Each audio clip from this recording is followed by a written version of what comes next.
Toyota jau labu laiku arī ir savs kompaktais komercauto un saucās tas Proace City. Un, ja tam ir logi un daudz sēdekļu, tad tas saucas Proace City Verso.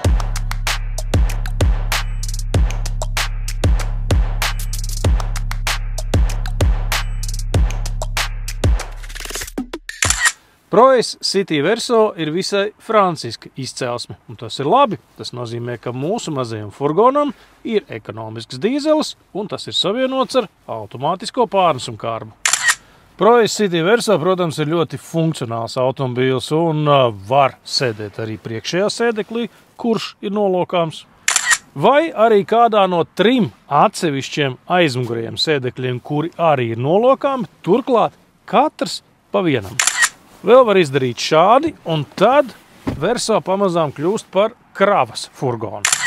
Un tā kā mums ir darīšana visgarāko automašīnas versiju, tad mums ir arī 3. sēdekļa rinda, un te ir vēl 2 sēdvietas.